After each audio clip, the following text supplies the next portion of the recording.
Yeah, okay, ma'am. Okay.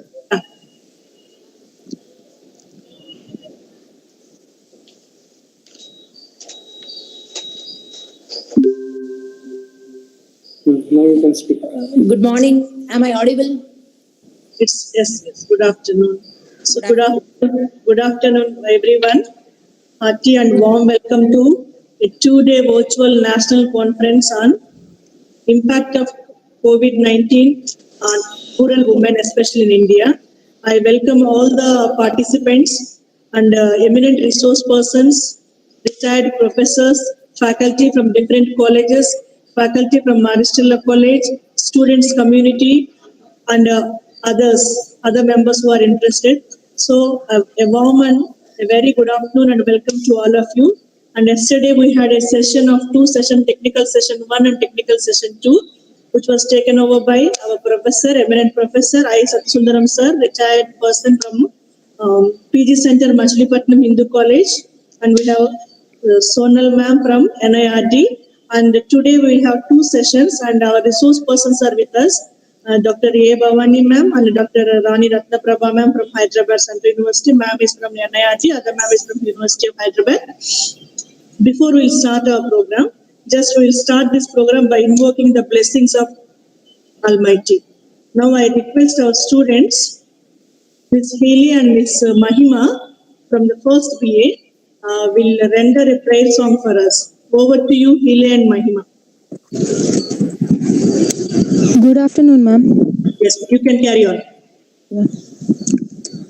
దేవ సంస్తుతి చేయవి మనసా శ్రీమంతుడగుయే హోవ సంస్తుతి చేయవి మనసా దేవ సంస్తుతి చేయు మన జీవమాయే హోవా దేవుని పావనాన మమును తించుమా నాయంతరంగము లోవసించు no సమస్తమా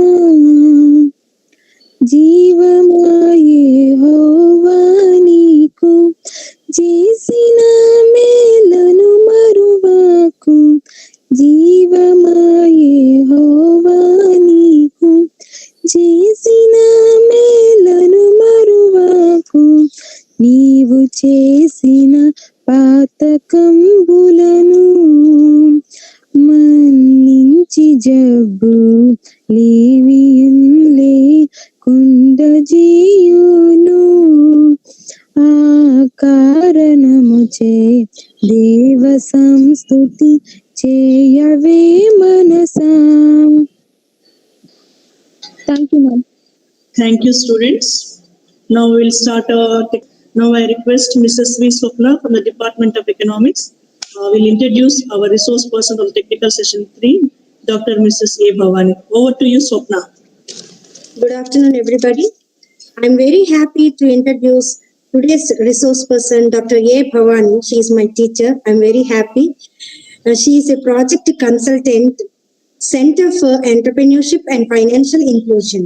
And she is teaching economic courses for PG, MBA students for the last 25 years. She did her MA from Acharya Nagarjuna University, Guntur in 1992, MPhil from University of Hyderabad in the year 1996. She was awarded PhD from University of Hyderabad in the year 2007. She worked as an assistant professor, Jan Bengaluru, and associate professor, Sivasivani Institute of Management, Secunderabad. She worked as a faculty in Aurora PG College, Hyderabad, and a lecturer and head of the Department of PG Economics in Maristella College, Vijayawada. Her specializations are managerial economics, macroeconomics, business environment, international economics, public finance, demography, agricultural economics, and labor economics. She has attended 7 orientation and refresher courses and 7 conferences, 26 national and international seminars, and published many articles. In her academic journey, she has rendered her services as an author, resource person, steering committee member, consultant and also received many awards. She has organized leadership training camps, national and international conferences. Thank you very much, madam, for accepting our invitation. Thank you, Mrs. Swapna. Now may I have the privilege of inviting my teacher, Marstellite, our good friend, well-wisher, mentor, godfather, whatever, ma'am. Thank you very much, and I hand over the time to you. You can take over, ma'am. Thank you very much. Okay. It's homecoming. Okay, without coming to Vijayawada, I have come to Maristella. I'm so happy about it. Josephine, audible now? Yes, ma'am. Audible. If you want me to present, I will present. If you are presenting, it's okay. Just a minute. I'm presenting. I'm doing all balancing from 2, 3 in the tools, instruments. Okay. Yeah, okay. Hi, Rani. Hi, all. I'm very happy to see you, Bhavani, after a long time. We also have seen. It was nice meeting you. I just coming. So, coming to the topic given is impact of COVID on women in rural India. Right. I take the keywords. Josephine, actually, I wanted in the PPT, I have given a small link. That is Sudha Murthy's small video for 3 minutes. Okay. Maybe after that, whenever it is possible, you play that. Yeah, sure. Because already as we are getting late, let me get into the topic. Okay? Sure. That particular video is very, very important for everyone. Okay? And that too, Sudha Murthy talking about it. Okay. So, the important things, that is, I divide the topic, impact of COVID on women in rural India. There are 3 keywords. One is women, another one is rural India, and the third one is impact of COVID. Okay. Being very passionate, being very involved in women empowerment, first I start with women. Okay.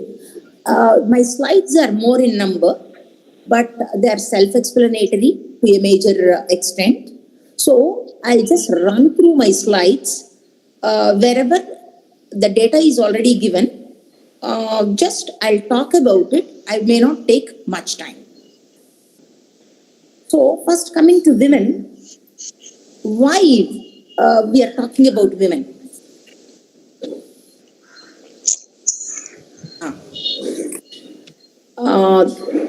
The reason is that women are missing. First, let me come to that. My 3rd or 4th slide. What's happening to number of women? I think it's the 5th slide. What is happening to the number of women in the world and India? Not during COVID, but even before. What I say is, what I have shown is missing. Women are missing. How many are missing?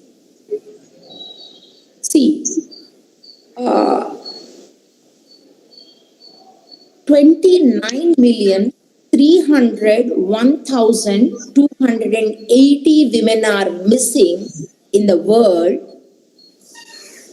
since 1960 to 2018. I mean to say, during 1960s, across the world, 49.97 were women. That is, in the 100, 49.97. That means almost 50% women were. But now, it got reduced to 49.58. In India, the decrease is much high. Even since 1960s also, the gap is between the number of men and women is more. Now it got further reduced. Though it's in point, if you see the number of women, it's in millions. Millions of women are missing. It shows the condition of women. Okay, that means their survival is becoming very, very difficult. We need to accept it. you and me may be faring better. We do not have any problem as such. But there are many women who suffer discrimination and survival is becoming difficult for them. So my slides, fifth one, sixth one, seventh one, and eighth one talk about it. Okay, that is about the missing women. Coming to the next one, that is the ninth slide. It talks about educational attainment, employment in agriculture. Everywhere, women are lagging behind. And in specific, concentrate on employment in agriculture across world and India. And as an average world, there is no much difference between female employment and male employment engaged in agriculture.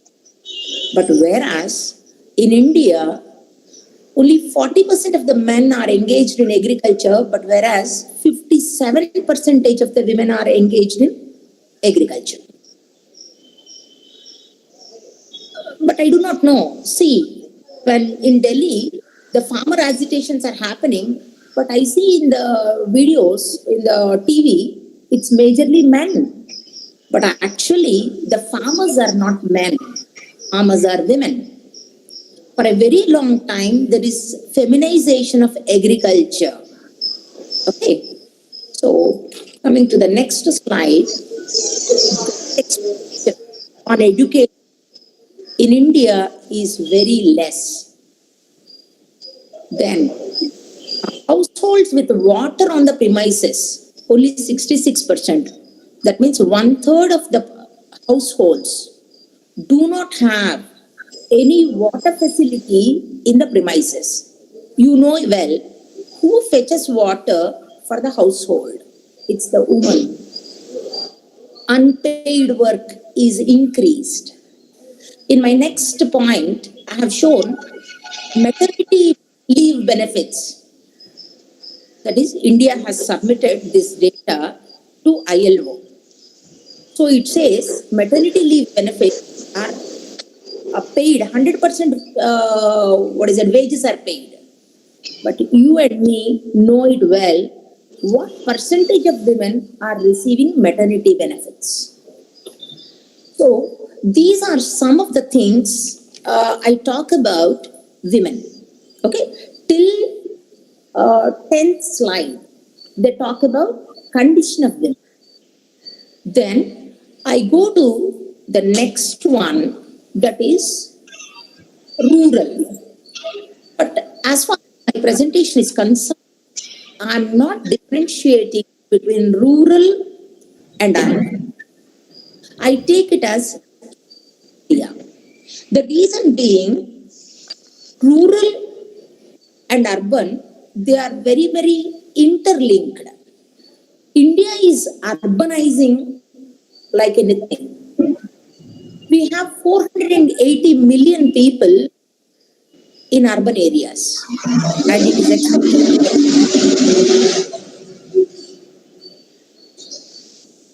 Urban India largely depends on the rural workforce that comes to the city in search of livelihood. There is the problem. That COVID issue came because of this. In the earlier period, in independent India, trade unions were playing a major role. But now, in the place of trade unions, we have contractors and intermediaries.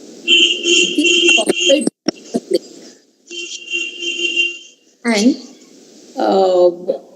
there is a complex network. It's not smooth. Even in Bangalore, when I was working, I have gone for a particular, that is to see a rented building. Just in front of that particular building, so many laborers are there. They were made to stay there. The condition was too bad. I said, I cannot live in this locality. Looking at them, it's not that I have some fear related to that, something may happen to me. But it's very horrible. That is, every day I cannot have such an environment to see and live there. So their living conditions are too bad in urban area. So when they migrate, it's not that they are going to completely getting cut off from the rural area, but they migrate to urban area. And what makes them to come to urban area is, you see this data on poverty, as country's poverty, rural poverty is more. So it's the push factor which is pushing women, pushing workers to urban areas. That means they are not happy there. They are not going to be happy here. And we have seen it through COVID. So they are between the devil and the deep blue sea. Condition is that. Next is, as per census, see, India is a developing economy. When we collect data, when we analyze data 100% not accurate. Of course, at no other place also it may not be 100% accurate, but for us, accuracy levels are much lower, I feel. And it shows, it's not my opinion, it's Srivastava's opinion. So, what census says is, only a small percentage of 12% moves to different other place other than the state. Majorly, it's rural, and within the state. But during COVID, Institute of Human Development has conducted many webinars. I have given all those things in the reference links. All of you, whoever are interested, can look into that. Okay, all these are videos. Some of them lectures are also there. So, what it shows is very, very different. That is, the migration is very, very significant. All of us have seen in the televisions when they were telecasted the problems, the challenges what they faced. So the migration is of different kinds, 3 kinds majorly. Permanent rural urban, that means I am partially permanent, of course, urban migrant as far as I am concerned. Because when COVID came, I did not come to Vijayawada. I am very much at Hyderabad because I have a place to live, a permanent place to live at Hyderabad. Hence I am here. But whereas the people who moved from, that is the migrant laborers, they did not have a good place to live, people to depend on, incomes sufficiently comfortable to sustain that lockdown and such things. Hence, they moved back towards their rural areas. Okay, so permanent rural urban, semi-permanent, long-term circular, short-term circular.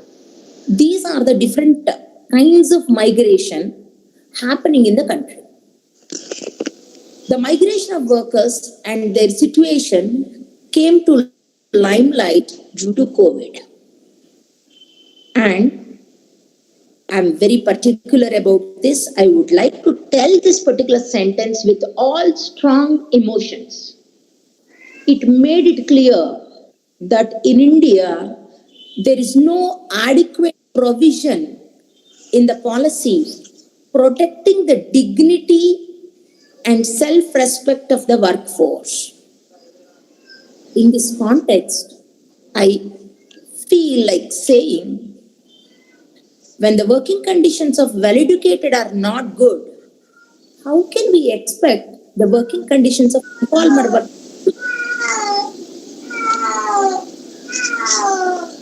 to take? 1 minute. Satya Sundaram sir, kindly mute your mic, sir. Some disturbance from your mic. Okay. Mute your mic. Thank you, sir. Thank you. Yes, ma'am, you can continue. So, we do not have, that is, policy is not protecting the dignity and self-respect of workers. ILO all the time talks about decent work. It's a distant reality for India.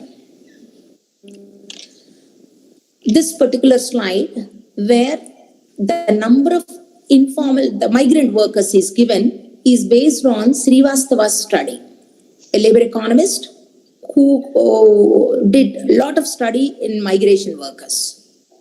Okay, so the data I'm not talking about, depending on the time and all. Okay, you can see that. Next, this slide is not related to India.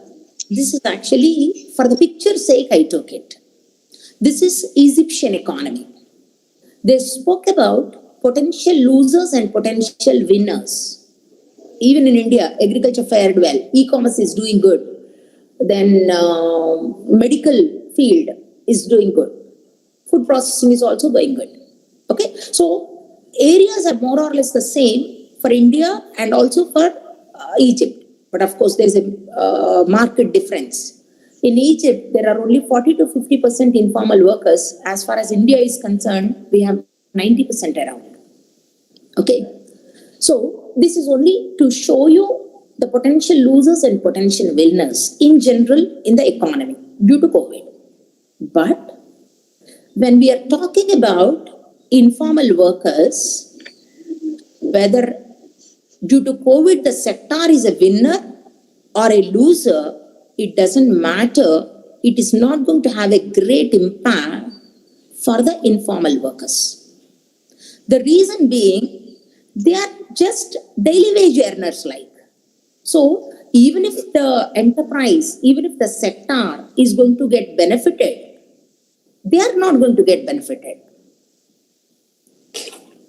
Okay, so this particular slide, informal workers and, I'm sorry, it came ANF. Okay, informal workers and impact of COVID in general and women in particular. In this slide, I spoke about the percentage of informal workers in the country.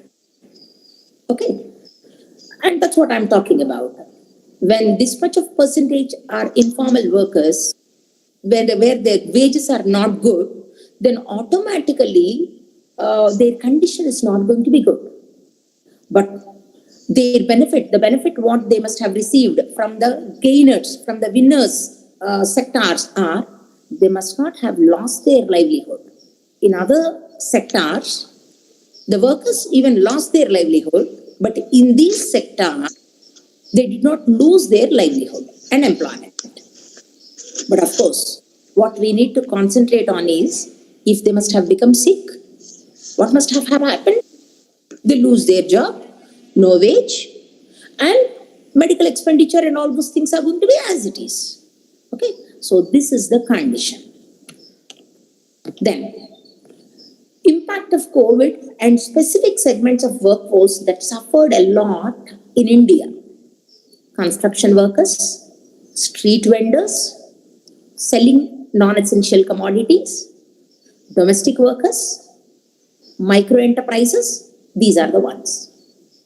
But in the media, I have seen many a time that teachers, private school teachers, private college teachers, clerks, receptionists, sales executives, and many other such jobs suffered a lot.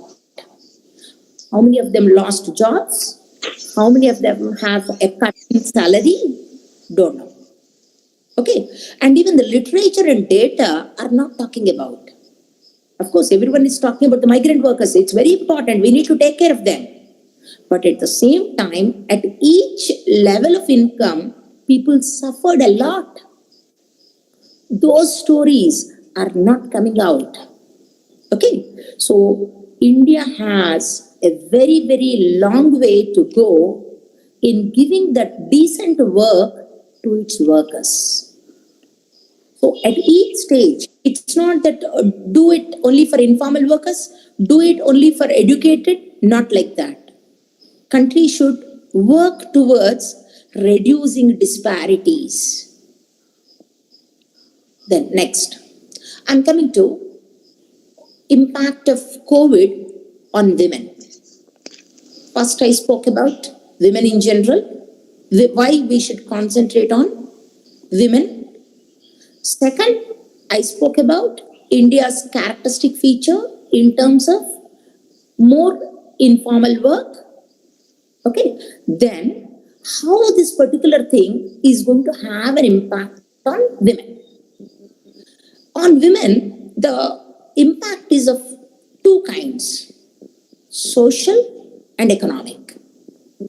Coming to social, all of us know it very well. At home, it's the woman who takes the food, may not be in our families, but in general. She is the one who is responsible for the nutrition and health of the family. First, she takes care of her spouse, then spouse and children, then other family members, and the last preference is for her. She is there to serve everyone. No one is there to serve her. Josephine knows it very well. Of course, it's not my condition, but generally, for majority of us, it's not the condition. We are very, very thankful to the God that we are born at this place. But we need to think about those women whom I am talking about. They are the majority. Then,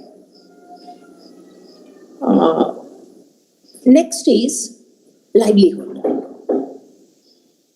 When it comes to livelihood, the problems are, not livelihood. I have to go towards, there are other studies talking about violence when it comes to social, next to this health and nutrition. Next comes this violence. During lockdown, there are so many stories and they were written, they have with evidence that violence on women increased. They were unable to go out. They were unable to protect themselves. They were unable to go to a police station or get rescue from other neighbors. At the same time, even child marriages, it's a study with evidence. Child marriages increased. The reason is when economic conditions are not good, when they will get back to their normal position when they do not know, when schools are shut, the families were trying to get their daughters get married even at a very early age so that their responsibility gets reduced.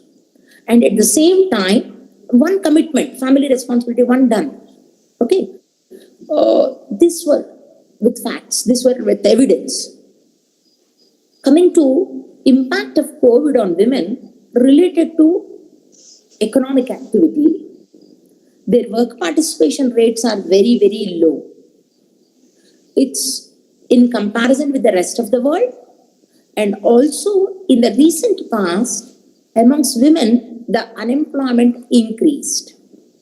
And at the same time, they are also withdrawing from the workforce. I think 1.5 years back, these were the stories in every newspaper. Okay, that high unemployment rates. Even I have presented one seminar even at Stella College. Urban educated women. Okay, they were the suffering. It's not only that, even in rural areas also, their work participation rate is better than urban, but not at par. Another one is their wages are low. The wage is not the same for a man and a woman. Discrimination is there. And in addition to that, working conditions are very, very poor. So these are the impact of COVID on women in specific. The conclusion I make is that saving lives and livelihoods, both are important. India, as an economy with large population, with unmet needs, in economic terminology, we call it as with high propensity to consume. Because all our needs are not met.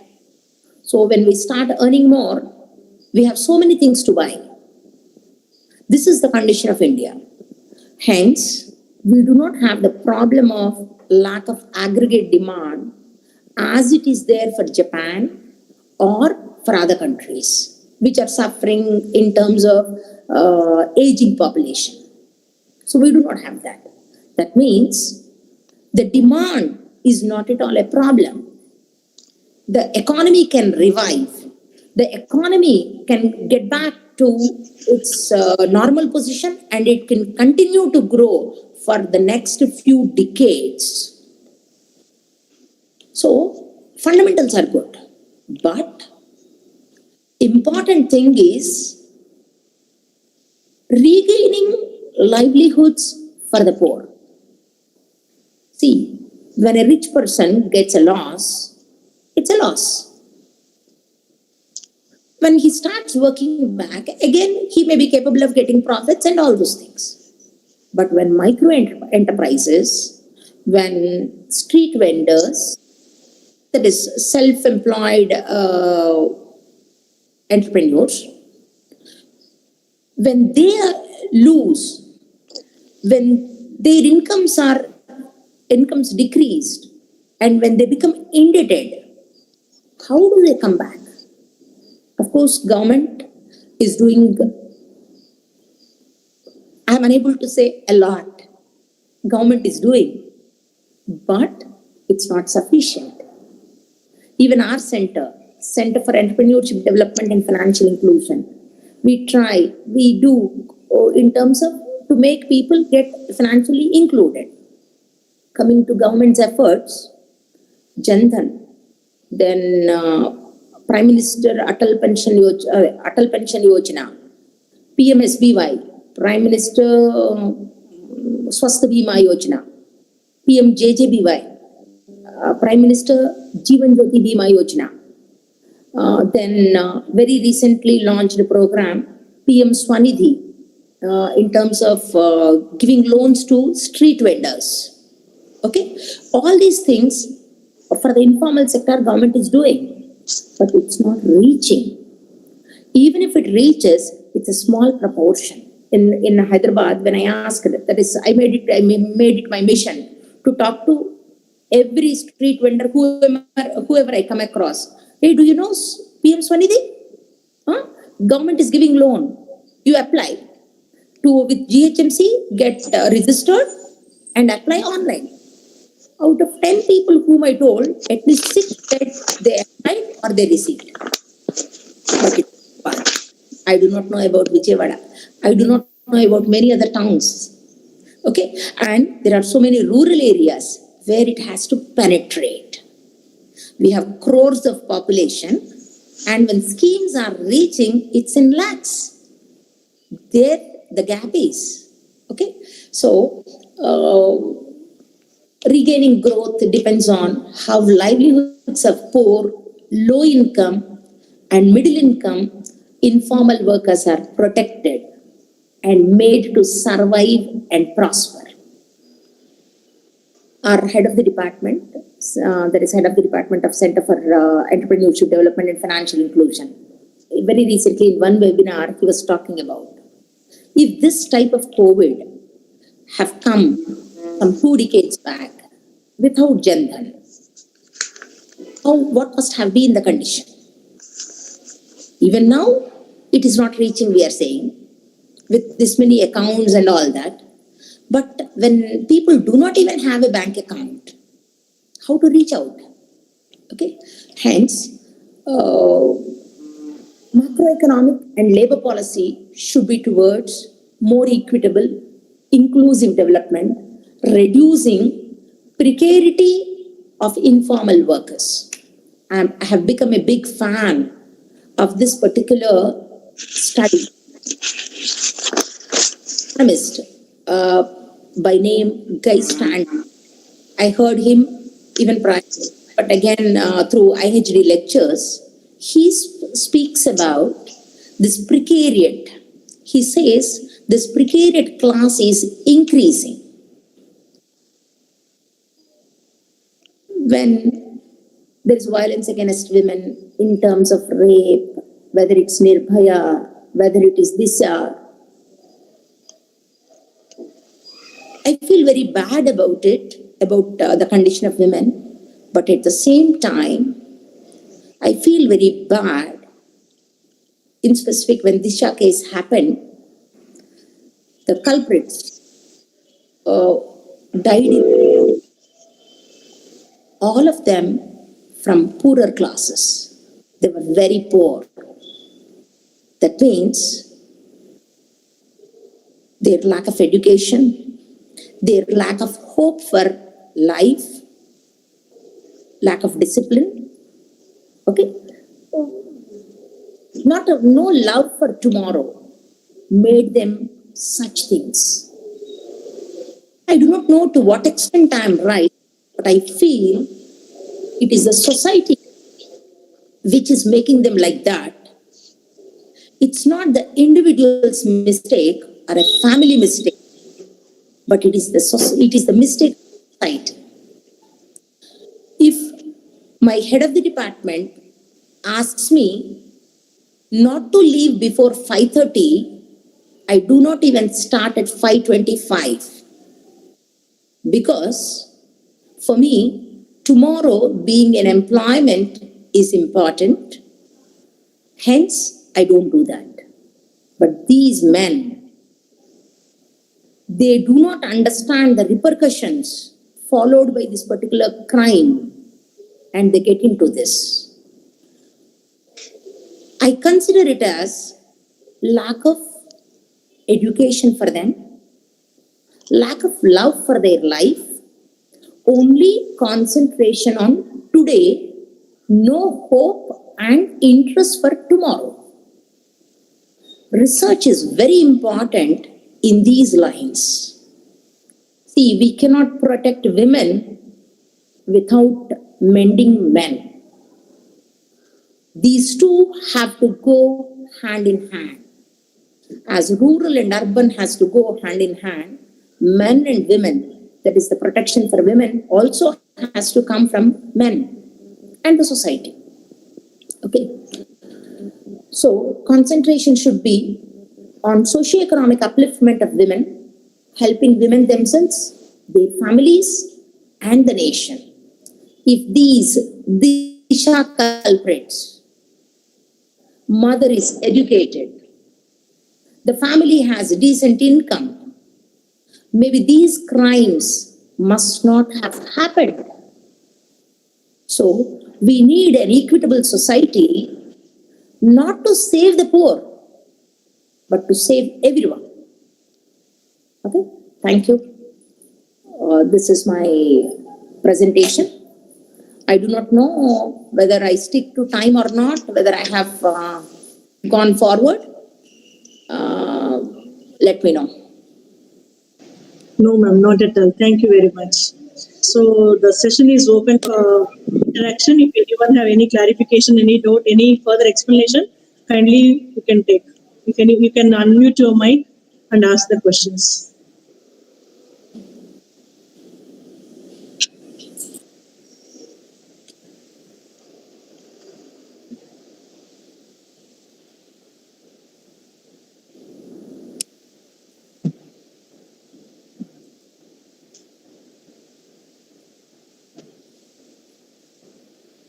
Okay then. If no questions or no queries from the audience, so I thank our resource person Bhavani ma'am, project consultant, Center for Entrepreneurship Development, Financial Inclusion, NIRDPR, Hyderabad. Ma'am has touched on the impact of COVID on Indian women, India, especially women, and also ma'am was mentioned about the conditions of women and also the disparities in rural and urban, migrant workers, and how the civil servant workers situation is there, and impact of women especially on the social economic background. Yes ma'am, as you said, equitable society, not to poor, not to women, or not to everyone. It is a fact. Thank you very much ma'am. Thanks a lot. Now we'll move on to next session.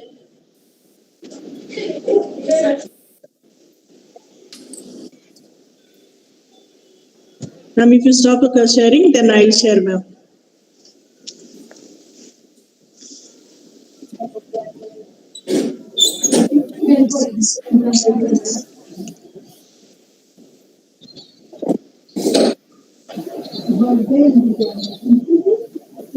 we have next session, and we have Dr. J. Rani Ratnaprabha, Assistant Professor, Center for the Study of Social Inclusion and Inclusive Policy, School of Social Sciences, University of Hyderabad. Ma'am, we welcome you and also thank you very much for accepting our invitation. Before you take over the session, I would like to request our faculty member, Mrs. B. Shobha, will introduce you to the gathering. Mrs. Shobha, over to you. Thank you, madam. Thank you, ma'am. Good afternoon, everybody. I am honored to introduce Dr. J. Rani Ratnaprabha, Assistant Professor for CSSEIP. Dr. Rani completed her graduation in BA and post-graduation in economics from St. Anne's College, Eluru. She completed her MPhil and PhD from the Department of Economics, University of Hyderabad. After her PhD, she joined as a research associate in a multidisciplinary Center for the Study of Social Exclusion and Inclusive Policy. She is serving as an assistant professor for CESSEIP since 2009. Since then, under her able guidance, 16 MPhils and 7 doctoral degrees are produced, and presently 9 research scholars registered for their research. Dr. Rani teaches the subjects Process of Social Exclusion and Social Groups, Socio-Economic Exclusion and Inclusion, Child Labor in India, and Study Area. Subjects for the researchers in their respective field. Ma'am has presented 30 research papers in both national and international conferences, seminars, and workshops. She has a number of publications to her credit. Ma'am published around 20 articles in national, international journals and edited volumes. She did 4 research projects funded by the government research agencies. Ma'am published a book on child labor in India, a study in Delta, Upland and agency regions of West Godavari district in AP, and 2 books on unorganized in labor in India, issues and concerns and women, children and marginalization, rural and urban reflections. These are on the process of publication. Ma'am is the recipient of Mahatma Gandhi National Award for her contributions in academics. Dr. Rani is specialized in the areas of social exclusion and inclusion, child labor, economics of discrimination, women and health, children and education. Ma'am, we are very happy to have you here today. Thank you. Thank you, Shobha. Ma'am, you can take over. If you want me to present, or if you have any PPT, you can also present your PPT, ma'am. I will stop presenting. Actually, I don't have any PPT. Okay, ma'am. Fine, ma'am. Yeah, yes, ma'am. You can take I don't over have now. any PPT, ma'am. Yes. Please. Thank you so much. Thank you so much for your kind introduction about me. And today is a very special day that I met my friend Professor Bhavani also here. And we both have so many similarities, like we are from the same Department of Economics, University of Hyderabad, and women, and we always work on the marginalized sections and even the exclusionary inclusionary perspectives, because she is also having the touch of those subjects. So I'm very happy to share my sessions with her, and so it is very, I'm very happy to be here with you all. And first of all, respected Principal Dr. Jessica Quarters, Head of the Department of Economics, Dr. B. Josephine, and other faculty members, resource persons, teaching and non-teaching fraternity of Mary Stella College, and students and research scholars from various disciplines. A very good afternoon to you all. And the post-lunch session, I know that it is challenging for the speaker to captivate the attention of the audience, as they are at the urge to take some rest and a quick nap. But no, since it is a very important topics and the relevant issues that we are discussing in the contemporary dynamics, so please switch on yourself to the active mode and be concentrate on the issues that we are going to discuss here. So, and since I'm from the Multidisciplinary Center, and I wanted to concentrate and correlate the contemporary issues of these women and marginalization issues, so in an exclusionary perspective. So first of all, I would like to start with because now I'm from the Center for the Study of Social Exclusion Policy. So where I'm working as an economics professor. So I wanted to tell something about the French philosopher and who has propounded the word social exclusion. So where the issues of poverty were rampant in both developed and developing countries. So in order to address the issues of the marginalized. So here, the French philosopher René Lénier, he was the first time he has propounded the word social exclusion. So based on, he's the French philosopher, and basing on the situations of the French, but during the times of 70s, there was so many economic calamities that was happened in France, and in order to address the issues of the economies. And while they're restructuring the economy, so they have find several problems associated with the society. So where the poverty studies may not be addressed in a proper manner, because the poverties are mostly concentrated on the income consumption and the expenditure ratios. So whereas, and he was starting to address the issues of the people and how the society has been segregated into different clusters. So he started addressing the issues of the marginalized and women issues, because as a part of this, and he started talking about the aged individuals, delinquents, suicidal people, abused children, marginalized populations, and there are some other social misfits and the youth problems also he has considered when he was talking about the issues of social exclusion. So, but so during that time, poverty was not significantly addressed the issues of the the issues of the society. But whereas the social exclusion is a concept, so where he concentrated to correlate the issue into the unable to access government or unable to access to the government service, protected social under the exclusionary categories. Those times, unemployment played a very, very important role when he propounded this, the word social exclusion. So nearly 10% of the French population, they have registered as unemployed, and nearly 54% of the population, and they were having the economic barriers, marginality, and they are facing a kind of social difference. They are called as social misfits. So, in order to address the issues of the marginalized, they started identifying the issues under the umbrella of social exclusion instead of using the word poverty. So we all know that. So whenever we address the issues of a nation or issues of any population, so it is the first and the foremost concentration is going on to the workforce.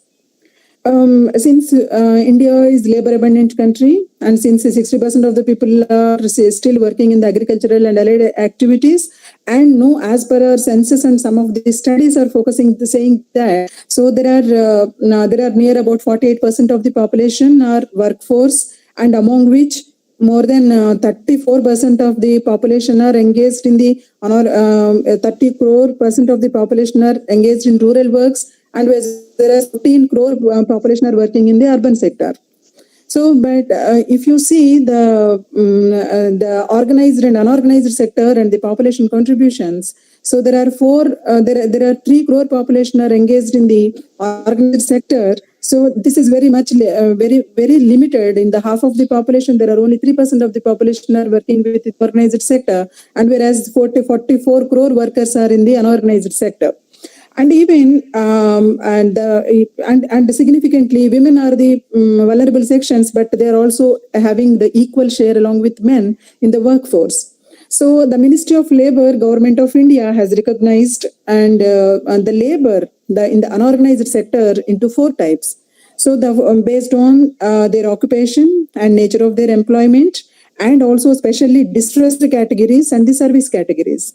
So these agricultural laborers comes under the category, and they have been categorized based on their occupation and based on their employment. But whereas the distressed categories are the people who have worked worked in scavenging work, and those who are engaged with the heavy loading and unloading works and No, but in the present scenario, so when we are seeing, when we are looking at the dimensions of the issues of labor in the rural sector, in the rural organizations, and it is very important to concentrate that these people also comes under the umbrella of distressed categories, because there is so much unrest, because there are large number of people are depending on agriculture and allied activities in the rural areas, but the disguised unemployment always be there, which is addressed in economics also.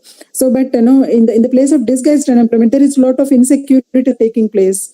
And there is a lot of distress is going among the working classes, especially in case of women. So that this agricultural laborers also should come under, especially women should come under this distressed category.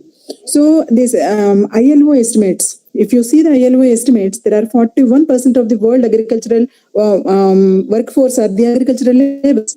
But whereas it comes to the less developed countries like India, it is around 49%. It is almost 50% of the population who are engaged with the workforce.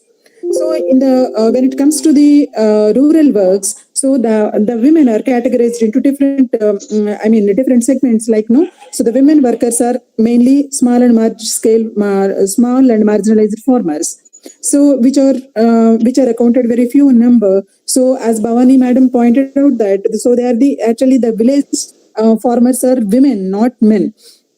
Okay, so men are they're engaged with different kinds of work, whereas the women will take the whole and sole responsibility of agriculture.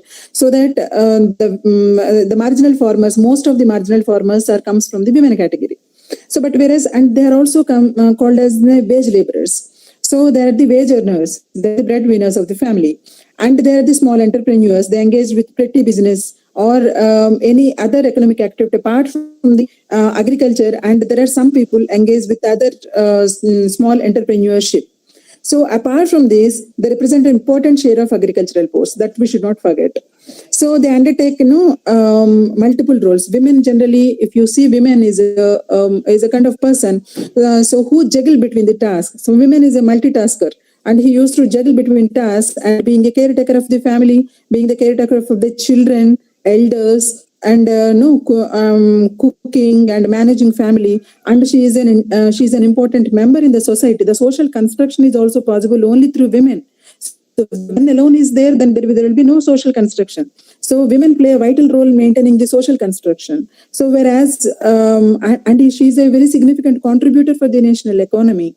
But in addition, these are the specific qualities when we talk about women. But if you talk about rural women, so she will be having an additional task like. So rural women are apart from the agricultural work and other allied activities, she also collect firewood and firewood for cooking purposes, and also she also fetch water from the long distances, and also she works in farms and family enterprises, and what not, several other activities she used to take up. So the rural women place is more significant when compared to the any other member in the society. So especially the rural women from the marginalized classes, they are the multitaskers, and they used to juggle, and they are the role models for many women, as they get up early in the morning at 4 o'clock, and their work starts at 4 o'clock. Continuously they move around the clock. So that is the kind of role the women play, especially in rural areas. So United Nations, and many people doesn't care about it, and everybody knows about the other significant days, but the United Nations declares 15th October as the International Day of Rural Women. So before we talk about the rural women, so we should have to understand the role of women in the economy. So before we go into the details of the COVID-19 of women, we must understand the historical background of women, especially in rural areas, and what are her role and what are her challenges. But Bhavani madam has covered in a that her lecture is almost a holistic perspective of rural women and the marginal women as well as the women as such. But here I wanted to focus some of the issues so where the women role is more prevalent and which is more important. So women, if you see the qualities of women and the characteristics of women, so women always have several invisible features, like she is invisible. Women is always invisible with underestimated contributions. So just now we talk about the women have had several tasks in her regular life. So, and being a working woman, we feel that we have more responsibilities. But the women who is actually working in the ground has many more responsibilities, because she has to pay her physical strain, and she has to spend a lot of time only in order to balance both work as well as the family. So, but here, so women is always, her contributions are more invisible. It is very unfortunate to mention that though women equally work along with men, the rural women contribution to the rural economy is widely underestimated. And in the subsistence farming, it is often unremunerated. Most of the women works. So in the most of the women economic contributions, so that is not paid in the form of wages, or not paid in the form of no money, and it is not even recognized as she is working, because most of her works are service oriented works. She work for the family. That is a kind of service. She work for even in the agricultural sector also. Most of the works are service oriented works allotted to these women. And there are when we see that there is an invisibility for women because of these gender inequalities. Inequalities in agricultural sector makes them invisible and difficult to quantify women who are actually working in the agricultural sector, and who are actually farmers, and who are actually the farming, actually working in the farming community. And it is, their role is always invisible, and they have several challenges. They are very low skilled, because the training classes are not meant for them, and there is they'll be employed in the low productivity activities, and their low and unpaid jobs will be chosen for them. So these are all degrading degrading the importance of women in any sector, including in the agricultural sector.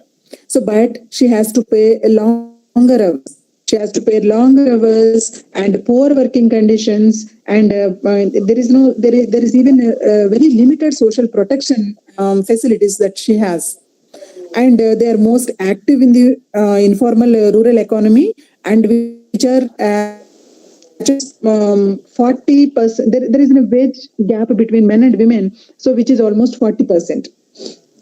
Okay, and these people, the rural women, are employed as part-time laborers, or sometimes seasonal works, and they have been employed for the time-bound works, and there is a labor-intensive activities. Only when labor-intensive activities are aroused, then the women will be employed into it. But significantly, if you go and see the women participation in rural areas, it is the more significant number of women works in the agriculture and allied activities rather than men. But the men work is always quantified and they will be remunerated. But whereas there is the less remunerations will be given to the women.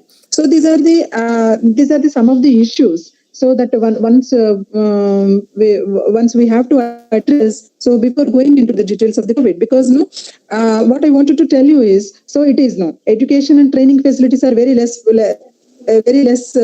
women, and they never access to the resources, and even they are at the high risk. And there is a women abusement. You can see anywhere wherever women goes, and there are the gender power imbalances. So and lack of oversight.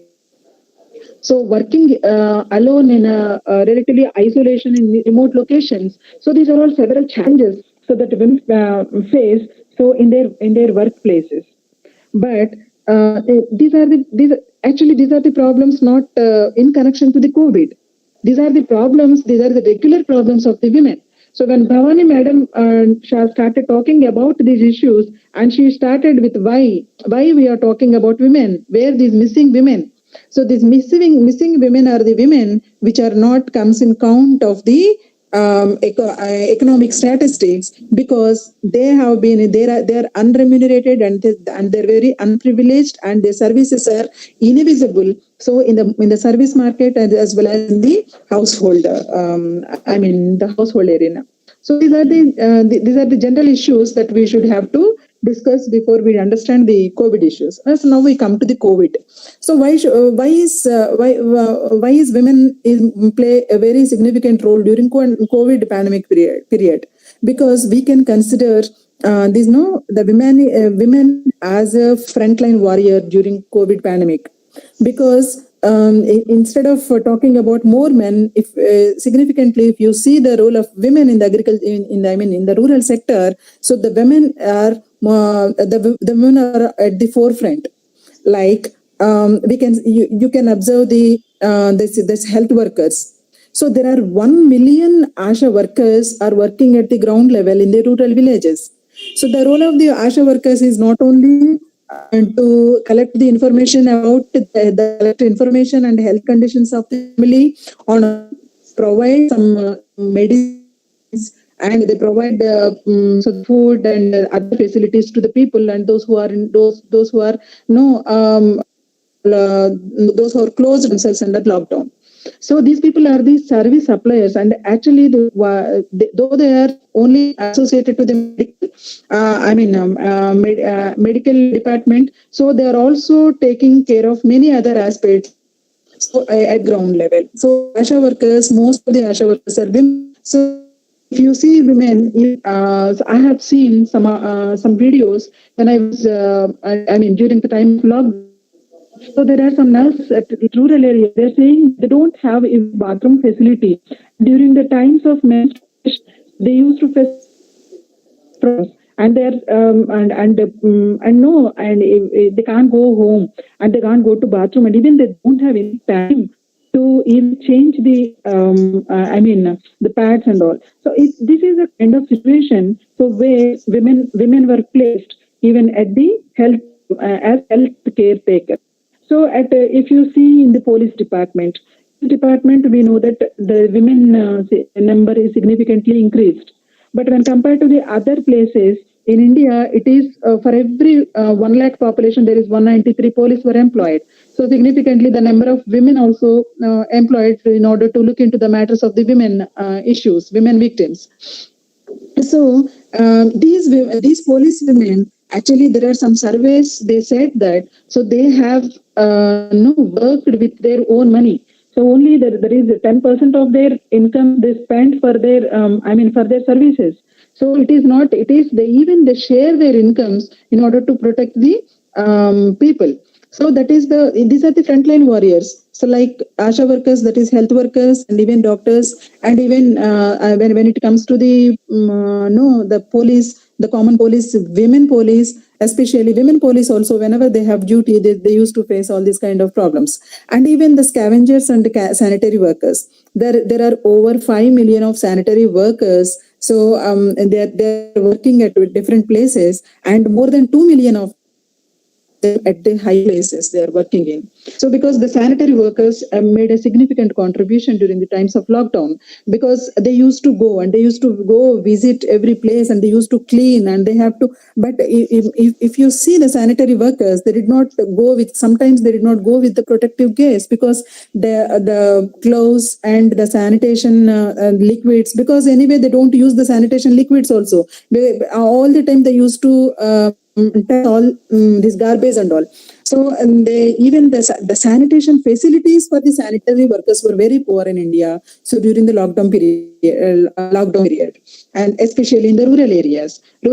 Actually, so as a part of a project, I spoke to some of the people who are working in the rural areas. They said that they do not know actually how to handle the pandemic situation, because they have been employed at different places, and the work has been allotted for them at different places, and they go and they perform work, and they don't know, and with their empty hands, they don't have any gloves, and they don't have any sanitation masks, and they don't have any such kind of uniform or nothing.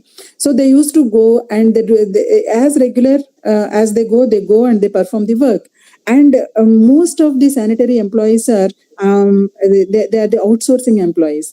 These outsourcing employees, if they get any sickness, and they will be sacked from their duties, and they will not get any payment for this. So when I spoke to the sanitary workers during the lockdown period, so I felt very bad about them, because they don't have any job security. At the same time, at the personal hygiene also, their lack of, and even they have regularly, they used to go and mingle with their families and their children, and the work-life balance of women in the sanitary workers is very poor, because they're not able to in their regular lifestyle, they cannot take care of their families. But during the time of pandemic, it is very difficult for them to take care of their families. Okay, and during the pandemic, there was no protective gear for them, and apart from this, if you these people are considered as, significantly considered as the frontline warriors. But where in the ASHA, women as ASHA worker, women as a sanitary worker, women as a police, so they have a significant role in the society. So in order to protect the society, so with much more care and concern.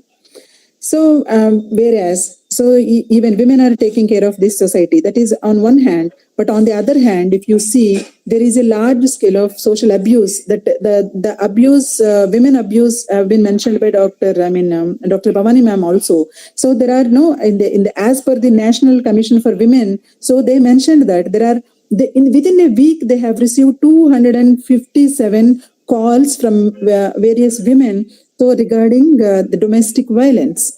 So there is a domestic violence, and there is so much abuse against women had happened, and it was 17 times more when compared to the normal times that had happened during the times of lockdown. So there is no protection for women. Generally say women are going out, they are wearing dress like this, and it is because of their expose. And they expose themselves. It is because of their dress. It is because of their attire and the lifestyle. Styles they are taking. The people are. It is attracting. It is attracting, or it is it is the cause for their physical violence or physical abuse. But where it is during the lockdown, where going? But even then, the people are abusing within the families, and even if the families, these sanitary workers, if they go outside, and the children will get abused by other people. So the gender itself is a weak entity, so to target for any women. For any men. So that is one important that one should have to address. And when we talk about the migration of women, so migration generally happens in terms of their livelihood and survival, but the livelihood and survival has become a more problematic issue when it comes to the women. So, and there are many women, so they feel that that is the urge for the immediate policy interventions, so that are very much required for them to to combat the issues which are coming against their welfare and for their survival. So that is the COVID impact has had it has several dimensions on women. The first one is the first one, we all know that it is the first impact is on the restrictions on the movement of people and goods. So, and the women are engaged in several productive activities. So when there is a sudden lockdown, is causing so much economic distress for the women, because there is the movement of people as well as the movement of goods have been all of a sudden stopped by the government due to this lockdown. And they're also excluded from the different agricultural extension programs. So these agricultural extension programs, they cannot participate because large number of women are illiterates in the rural areas. So they cannot participate in the agricultural extension programs. So they cannot even for the for selling of their products, they cannot cross the border lines, because before that there is no such difference. So they can go to any place and they can manage their product to sell and then come back. But now, because of these issues, and they cannot cross the border lines. So, and even the products are got wasted, and most of them are getting very huge losses because of this. And and on the other side, there's a lack of access to seeds and other fertilizers which is the economic activity in the agriculture, in their farm sector also got affected because of this lockdown. And when it comes to the economic benefits and the social protective measures, it started giving some economic benefits to the people, but did that the person should have a bank account. But in India, if you see, the large number of people doesn't have any bank accounts. So now and then people have started, after this demonetization and all, people started having these bank accounts, and they wanted to they wanted to send and receive through some apps. But the women, especially the women, are so marginalized, and especially these women doesn't have 93 million people doesn't have mobiles on their hands. They are only using the basic mobiles. That any work, and even they do not know how to ring the number, also how to communicate with the other person. So how do they get benefits, and whatever be the benefits that give and that is given by the governments? And most of the Indian women doesn't have these bank account numbers. And if you see that that they're impoverished because of the because of these digital platforms. When the government reinforcing these digital platforms, and where it is based on your mobile number, and based on they track the information through the through some means of communication. And when people doesn't have these communication methods, definitely they will be the losers. And that is one. And on the other side, and women, it is women's sacrificing rate has been increased in times of lockdown, because no food, there is because of no nutrition, and they went to undernourished because food starvation is there. The shops are not open, and even there is no money to buy even goods for themselves. And the survival has become a big question. It has become a big task for them. So in order to, switching on to the nutritious food is it is anyway not possible. But women, they always buffer the impact of reducing their own food and food intake, and by they eat only after men, and children also join with the mother only after feeding the other family members. The women and the girl child used to eat. So there are some studies have been conducted on this, and there are several there are several not giving or not giving them some some money through some schemes and all. So the economic opportunity is an opportunity, so which should create a promising number of days of employment for the women. That is one. And the next one is the endowments. And endowment giving endowments, like enabling them to capture power. I know by giving more skilled kind of trainings, so we can give them empowerment. And if you see, through agency also, the World Bank addressed through agency also, the government agencies should have the power to empower the women by giving them certain goals. By giving them certain goals and make them choices, and make them aware of the choices. So these are the various things that can empower the women. So in order to capture the power and capture the economic resources and empower themselves. Okay, so that is these are the very important prominent issues that COVID-19 has brought about. But when I was talking about these issues, I wanted to tell you one thing. So the women issues are one and all the same. So even before pandemics are at different points it has come. So the health issues are once a while it has attacked the humankind. But the thing is, pandemics, it perpetuates pandemics. The magnitude of the problem, the severity of the problem has been multifolded, and it has been increased a lot because of the pandemic. So whenever we talk about it is not the pandemic, it is the cause and rest which is the causative factor, or it is responsible for the women empowering.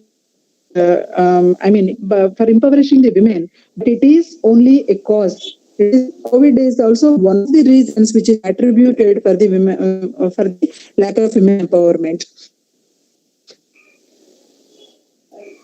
in order to give them empowerment, one should have to ensure women access to information and participation in data collection. So, but no, the rural women has to be empowered and no by giving them some training in their own languages, but by showing them some pictures.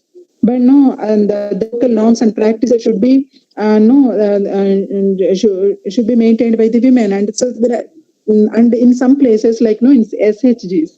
So SHGs plays a vital role in empowering women during the time of in Kerala. The group played a very vital role. So because self-help groups, they have their connections with all the people, all the men. So they have connected all the women and they started empowering the women. They have created some economic activity among themselves for stitching masks and they're making some economic activity and they for the family welfare and all. So they meet once a while at certain place and they have their own targets and to make their economic activity. So that is one, and this next one is to ensure female farmers access to markets and cultural resources. And that is very much important. And the next one is we all know that, but unfortunately, women have no access to markets. They are only they're working in the rural enterprises or in the health sector, but they don't have any access to the market. But the rural women's resilience for the in order to face these shocks, so one should have to give a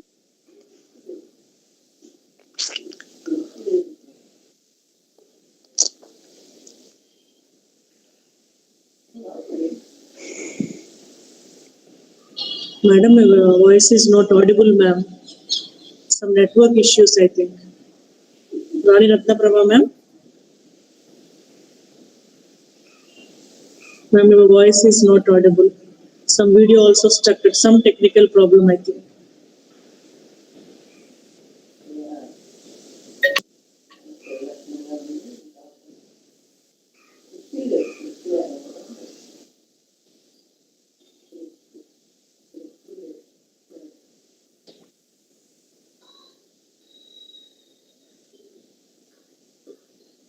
Sorry, I'm disconnected.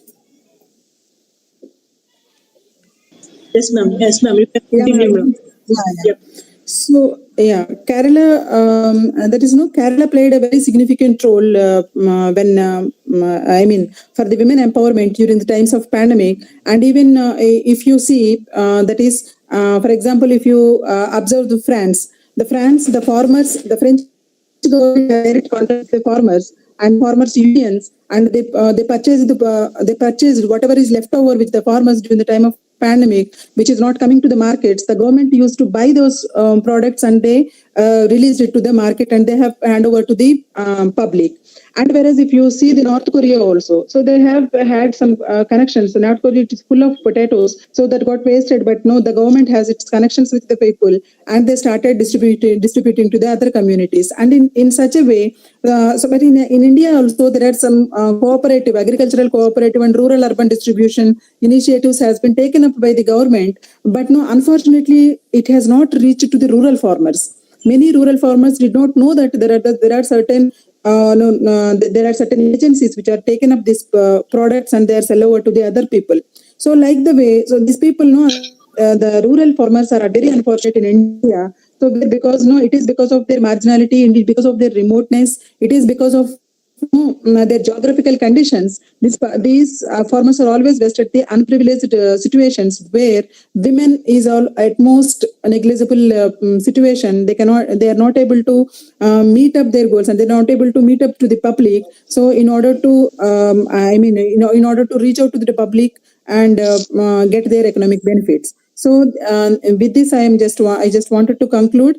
And the government has to bridge the gap between the disparities between women and men in making payments. And since majority of the persons are engaged with majority of the population in India is engaged with the unorganized sector, the government has to design much more variety programs in order to capture and in order to employ these population levels. So in order to bring them up in order to tackle any issue, the pandemic issues or any other calamities which will happen in future. The person will be able to empower herself or himself to protect themselves from the calamities. This is what I want to tell regarding this pandemic issue. I hope it reaches to you all. Thank you so much for this opportunity. Thank you, ma'am. Thank you very much. So, ma'am has enlightened about social inclusion, marginalized population, youth problems, and the nature of employment of women especially. And ma'am was expressing that the women take more responsibilities, multiple roles, and also women will be considered as invisible, unremunerative. Then in the agricultural sector, women are not quantified. Madam spoke about imbalances in gender and domestic violence and role of women, especially rural areas, and also women have no job security in the area of sanitary and other departments, and domestic violence and the endowments. And Madam stressed about the empowerment is needed for the women. So thank you very much, Madam, for accepting our invitation. And with that, the technical sessions of the resource persons completed. We'll have a presentation. Before that, I request all the resource persons and participants kindly unmute your cameras so that we can have a photograph. Our IT person will have a screenshot. So I request all the participants and the resource persons kindly unmute your camera for a photograph.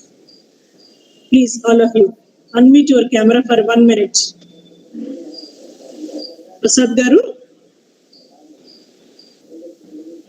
Yes, ma'am. Please be ready. You can take a snap. Okay. All the persons, I request all of you kindly unmute your camera so that we can have a photograph.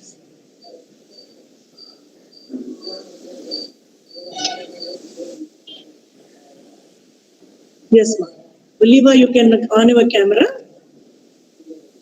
Participants, yes. Sarala, just adjust your camera. That's nice. Swapna, where are you? Yeah, Purnamrita, very good. Kavya, just camera for 1 second, 1 minute. Swapna, where are you?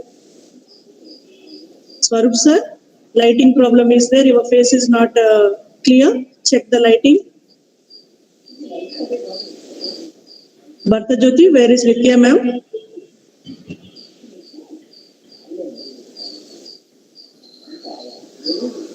Lakshmi Priyanka, you can unmute. Jyoti Kumari, adjust your camera.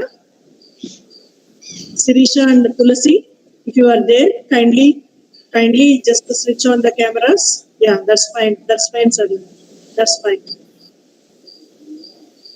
Prasad Garu, is it okay? Where is Swapna? Mrs. Swapna, where are you? Satya Sundaram sir, kindly switch on the camera, sir, just for 1 minute. That's where is it? Yeah, after Yes. mic, the video symbol is there, that one you click, sir. Symbol, it is concealed. Risha, yeah, very good. If Tulasi is there, Tulasi can also join. Premila is there, Premila. Please, Tulasi, yeah, that's fine. Here, Swapna, where is Oliva, 1 minute, Prasad. Swapna, Shobha, kindly see where is Swapna. All the participants, kindly unmute your camera for a minute.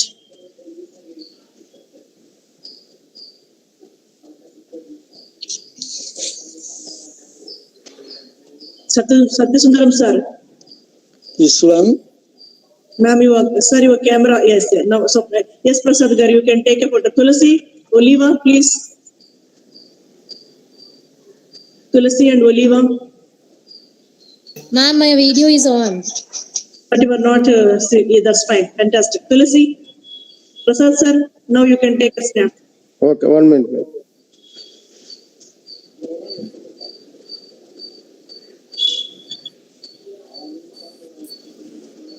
Okay, madam. Yeah. Rajendra Prasad sir, unmute your camera, please. Ma'am, 2-3 snaps team and Prasad will take 2-3 snaps. Yeah, yes, ma'am. Yes. Roll, madam.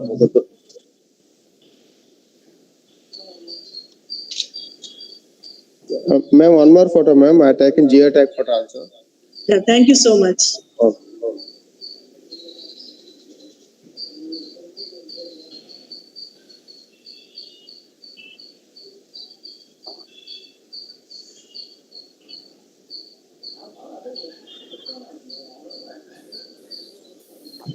Okay, Prasad garu. 1 minute, ma'am.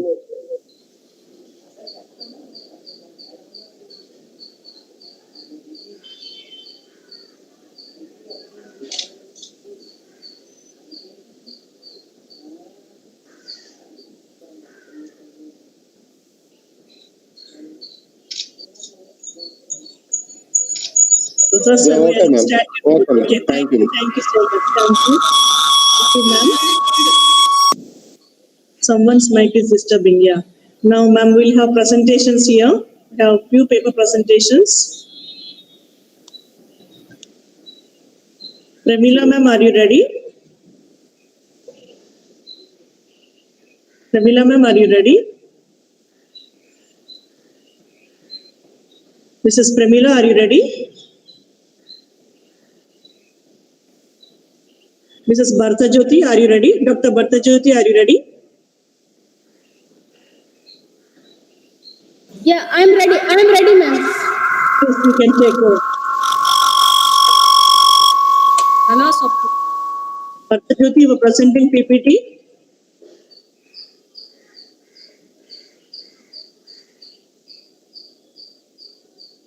Bharta Jyoti? Sarala? Yes, ma'am, I'm ready. Yes, Bharta Jyoti, you can present. No, yeah, you carry on.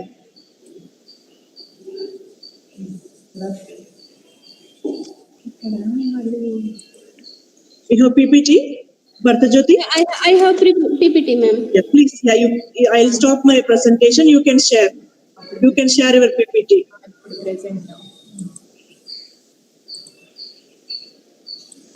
The next one is Sarala. Be ready. Tulasi, Sirisha, you also ready. And Purnamrita, you be ready.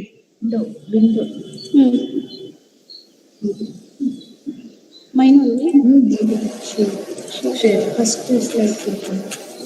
Yes. Start. Yes, Bharta Jyoti. Yes. Good afternoon to everyone.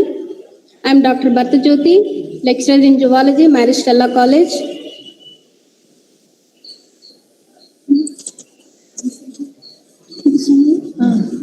Yeah, I'm going to present you the topic, impact of COVID-19 pandemic on children. Bharta Jyoti, you share the slides. Then it will be visible to audience. Second. Yeah. Yeah. Thank This you. paper, thank you, ma'am. Thank you very much for giving me the opportunity. Yeah, my paper is communicating the impact of COVID-19 pandemic on children. Children became the biggest victims in this global pandemic situation. All children of all ages and in all countries. This is a universal crisis for some children. The impact will be lifelong. Children are likely to be experiencing worry, anxiety, and fear. And this can be include the types of fears that are very similar to those experienced by adults, such as a fear of dying, a fear of their relatives dying, or a fear of what it means to receive medical treatment. If schools have closed as part of necessary measures, then children may no longer have that sense of structure, stimulation that is provided by that environment, and now they have less opportunity to be with their friends and to get that social support that is essential for good mental well-being. For many children, the COVID-19 crisis will mean limited or no education or falling further behind their peers. More than 91% of the world's students are out of school due to school closures in at least 188 countries. The crisis has exposed vast disparities in countries' emergency preparedness, internet access for children, and availability of learning materials. Although much focus has turned to online learning platforms, many public schools are not set up to use them or do not have the technology and equipment to provide online teaching. Nearly half of the world has no internet access. The delay in getting children and adolescents back to schools is a national disaster that is putting in their mental health at risk, say leading psychologists. The negative effect of COVID-19 is an isolation of local lockdown is harming already vulnerable young people, highlighting the low risk to children of COVID-19. They call for social distancing measures to be minimized and for a return to normal life. In this paper, I am presenting self-observational report and a retrospective study of many research articles on this topic, impact of COVID-19 pandemic on children. More than 100 specialists in psychology, mental health, and neuroscience and published many articles and gave suggestions which are helpful to protect this precious young generation. These are the future plans and present plans also. Immediately, we need to implement them. We need to protect child protection, to give the proper education, social protection, child well-being, and we need to monitor these people as children when they are learning through online platforms. Conclusions. Children of today are the youth of tomorrow. COVID-19 affects this very precious generation and bear grave consequences to our future, our nation, and the continent and the world at large. It will adversely impact the health statistics, economic growth, and above all the morale of nations. Allow them to play together and continue their education by returning to preschool, school, college, and university and enjoy extracurricular activities, including sport and music as normally as soon as possible. Thank you. Thank you very much for giving me the opportunity, Economics Department, HOD Josephine ma'am, for your support and the other colleagues also, which are cordially invited me for this presentation. Thank you very much. Thank you, Dr. Bharta Jyoti. Thank you very much for your Thank you. presentation. Thank you. And I'll call upon Mrs. Sarala. Are you ready? Yes, madam, I am ready. You can take over now, Sarala. You can Yes, present. thank you.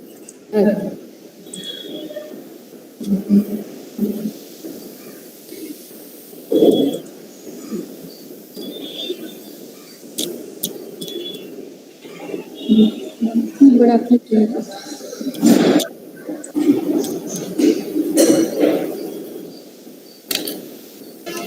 A very good afternoon to one and all. My name is Sarala, lecturer in Electronics Department in Maristella College at Vijayawada.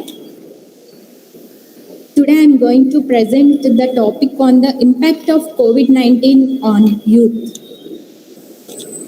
So, in this paper, I am communicating the impact on young people could prove to be one of its most damaging legacies and considerable risk in the field of education, employment, mental health, and disposable income.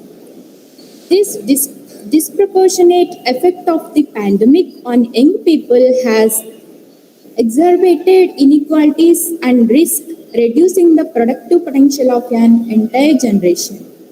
So moreover, while youth and future generations will shoulder much of the long-term economic and social consequences of the crisis, so their well-being may be superseded by short-term economic and quality considerations. So isolation of youth. So many of our youth were isolated and stayed at home during this lockdown period. They were in dilemma and also they got number of questions in the mind, like what is our future and how can I overcome these situations. And also many of our youth lost their part-time or full-time jobs because of this crisis. And I want to discuss in this paper, so to avoid exacerbating intergenerational inequalities and to involve young people in building societal freeze silence.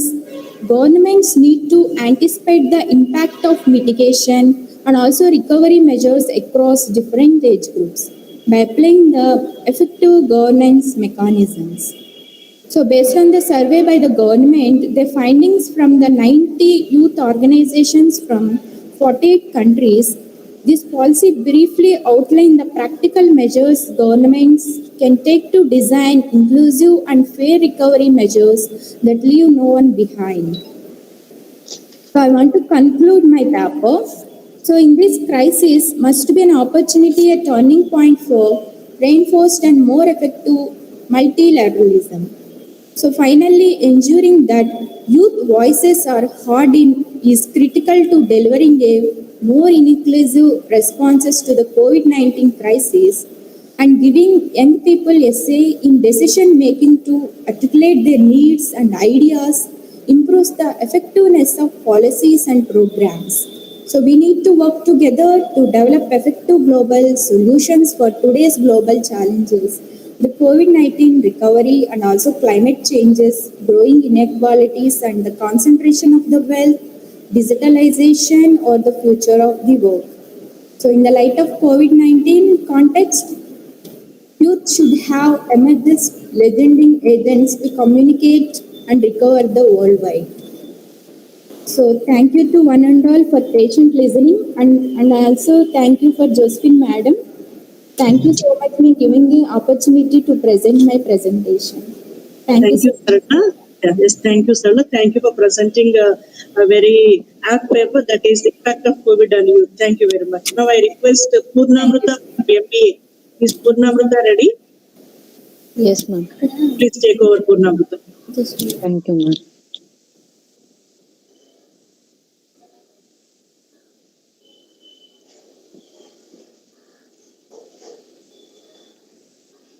A very good afternoon to the good dignitaries and my co-participants. This is Purnamrita from 2nd MBA, and today I'm going to present my view on the impact of COVID-19 on women in rural India with particular reference to the social security of working women.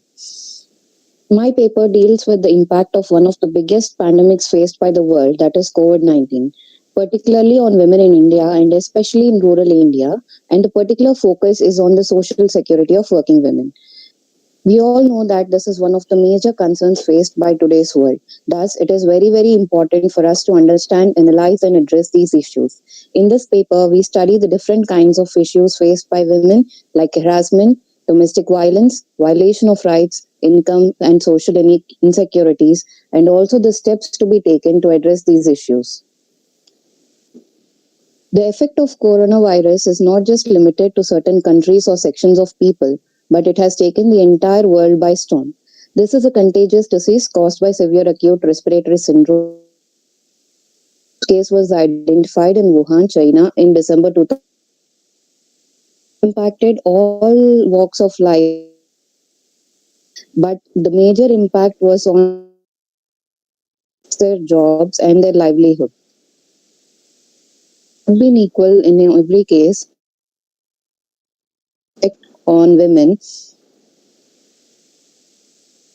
by economic shocks than men.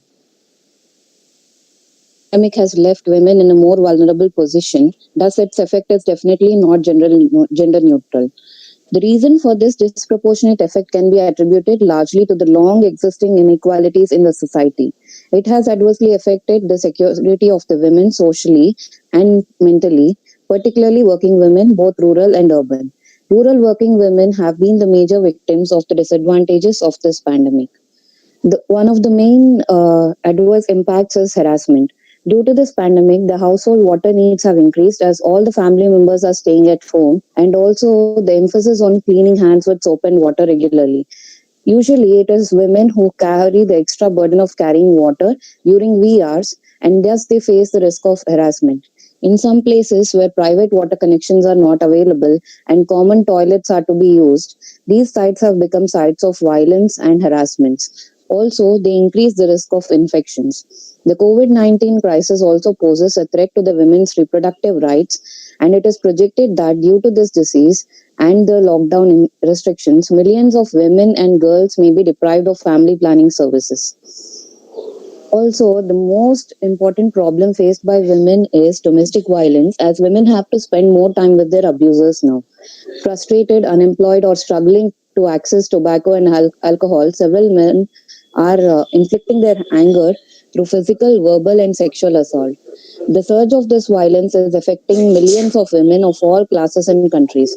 Some non-profit organizations in India are finding creative tactics to support women, like hiding phone numbers for domestic abuse inside food rations. And also, there is a recent court ruling in Delhi that provides a roadmap, like publicizing helplines, relaxing lockdown rules for women so that they can leave home and seek support, and also sensitizing the police. But compared to the scale of the challenge, these efforts have been proved to be ineffective and inadequate. The next effect faced by women is increased burden. Whenever we face any kind of pandemics or epidemics, usually women tend to take up more caregiver responsibilities than usual, often at the expense of their own health.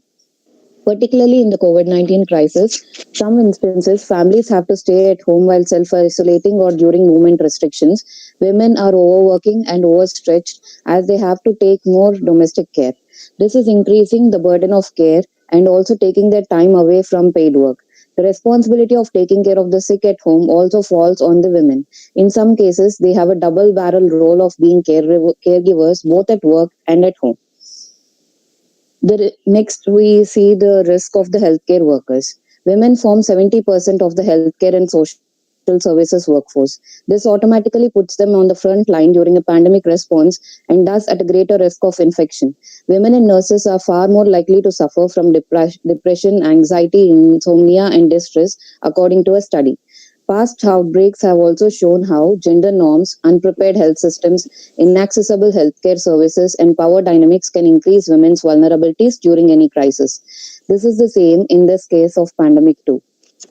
The migrant workers. Though men account for over 80% of migrants, female migration has more than doubled in the decade to 2011. Even then, the issues particular to migrant women labor remain largely ignored. Many of the problems faced by migrant workers, like uncertainty of employment, lack of social security, poor safety, are faced by women migrant laborers too, but they are likely to have more impact on them.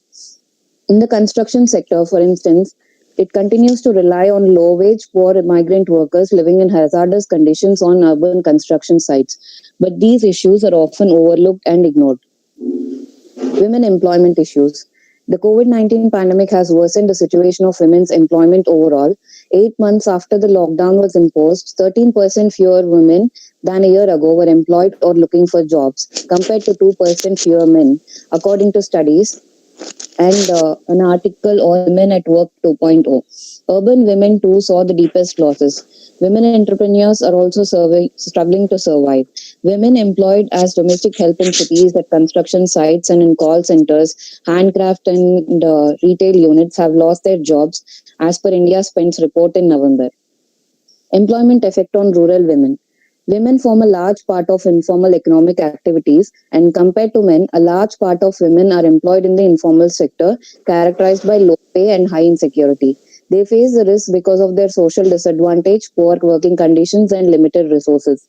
Large part of the working rural women are home-based and agriculture workers. According to a study, one-third of women workers in India are home-based, and the closure of markets due to this lockdown has affected their resources and their work orders, which led to a breakdown in the cash flow. The hunger crisis. Women and girls are more likely to become food insecure. According to World Food Programme, number of people who will face food crisis is expected to double because of this COVID-19. It warned of a hunger pandemic in the future. For women and girls, this could have worst implications as they already constitute 60% of those who are facing a food crisis. Lack of employment and increased consumption of groceries, electricity, etc. have led to imbalance in spending and earning, and thus leading to poverty and hunger. Now, the steps to be taken to address these issues. Every solution first starts with the recognition of the problem.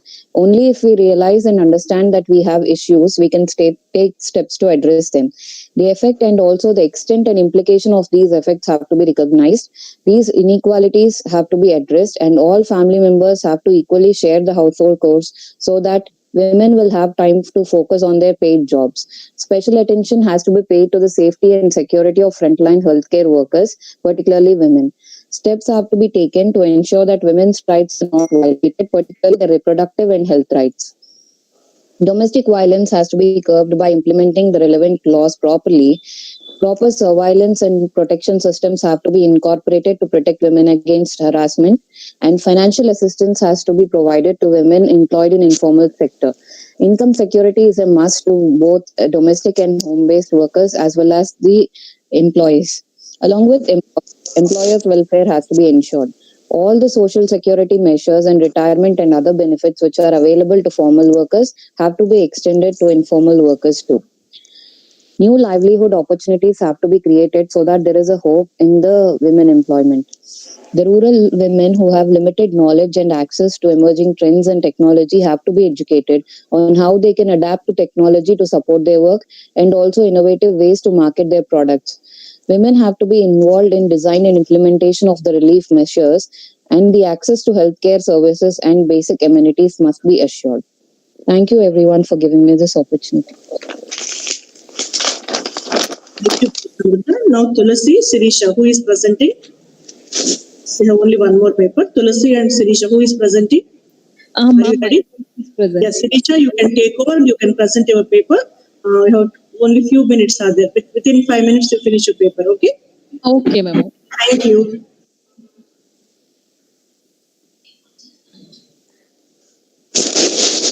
Okay, ma'am. Now I'm going to present my screen.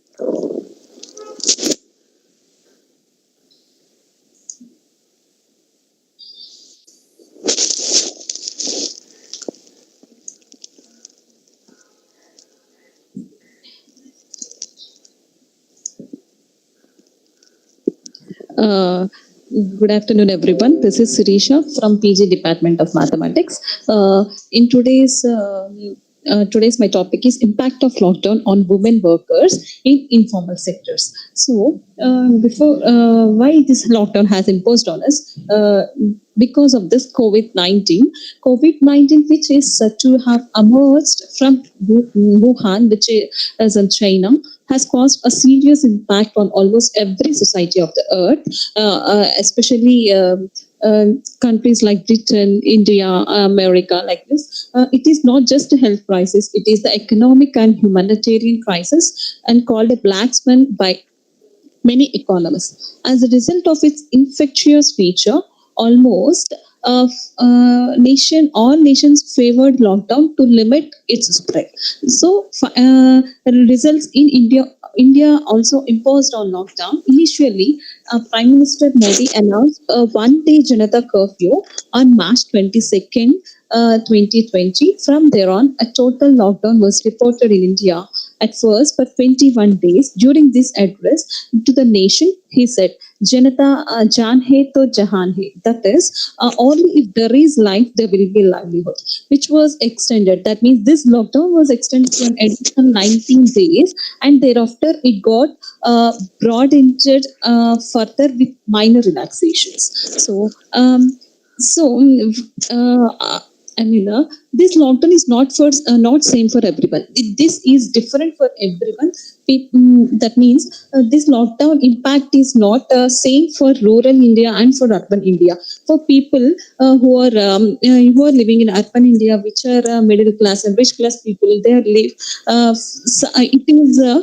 It is okay for them to be in lockdown. But for migrant workers, but for daily wages laborers, it is not such easy for them to be in lockdown to meet the day-to-day daily expenses to live their livelihoods. So it is different for everyone. Lockdown is not same for every person, and especially for women, it is not for them such easy for them to be in lockdown. They have to take care of themselves, their children, and their in their older people, and they need to cook. They need to see all the household chores, and everything is on the shoulders of women. So it is not easy for women to be in the lockdown. without any distractions. So, impact of COVID-19 on women in informal sectors. So, 84% domestic workers lost their jobs during lockdown in India. So, that is the fact. In a survey said that 85% domestic workers lost their work during this lockdown. So among these 85%, 90% of them are women workers. There are street vendors. All these people will come under informal sector. So, and 68% incurred further debt to meet daily day-to-day expenses. So, day-to-day expenses.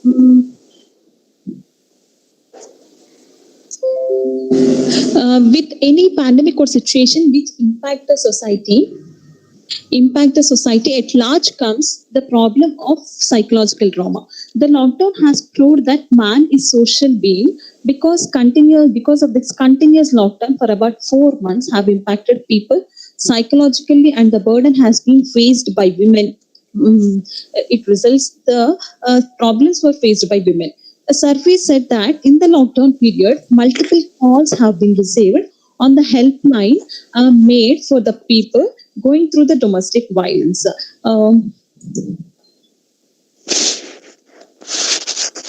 Domestic violence. So, especially women generally used to work in one of the 5 informal sectors. These are domestic work, street vending, waste picking, home-based work, and construction work.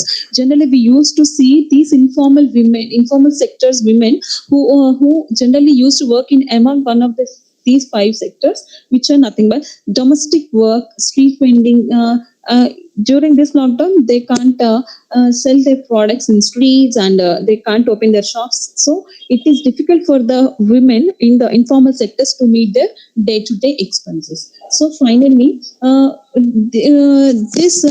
reasons why this economic crisis hit women harder means women turn to earn less. So we, especially when compared with the men and women earnings, we used to tend to earn less. Women have fewer savings. If we earn more, we used to save more, but we used to earn less. That's why our savings are also fewer. Women are disproportionately more in the informal economy.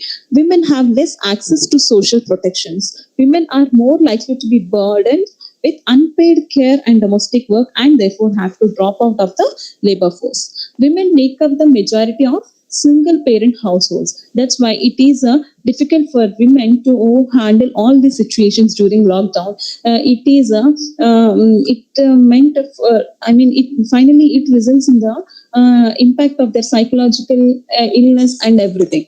And coming to the conclusion, this pandemic has incurred unprecedented loss globally, but India, being an emerging economy, is likely to get more affected in every sector, and that too disproportionately.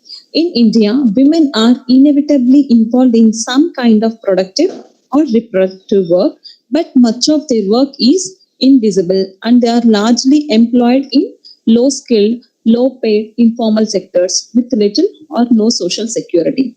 As ever, women continue to bear the maximum burden.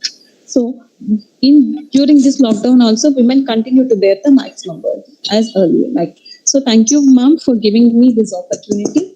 Thank you, Sirisha. Thank you. You have given about the impact of COVID on women and informal sector. Actually, yes. 2 more presentations are registered. One is Miss Pramila from MBA department. Other one is one student can from Gautami. Is they available here in the seminar? Pramila and Gautami. Okay, if they are not there, then we will move on. Ma'am, Tulsi wanted to present, ma'am. Okay, Tulsi is there. Yes, Tulsi, please. Yes, Tulsi. Yeah, please. You can start, Tulsi. Yeah, good evening, everyone. Am I audible? Yes. Yeah, good evening, everyone. I will present myself.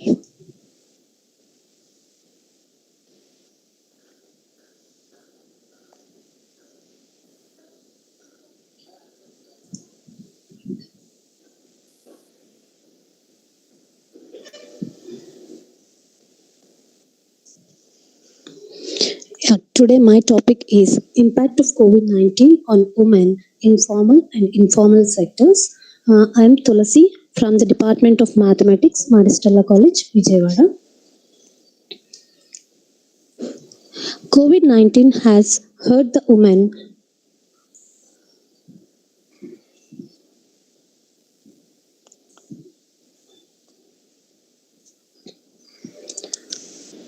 COVID-19 has thrown the entire world into fear and uncertainty. Choosing between home and job is a tough one for most women. Working women have managed this tightrope walk by depending on several support systems. Those who can work from home and keep their jobs are also struggling to manage all these tasks that have now gone online for the kids too. The time and energy required to schedule and manage an entire household's demands for virtual learning and work also falls disproportionately on the woman. Many are tired from the excessive burdens of cooking, cleaning, coaching, and caring for every detail at home.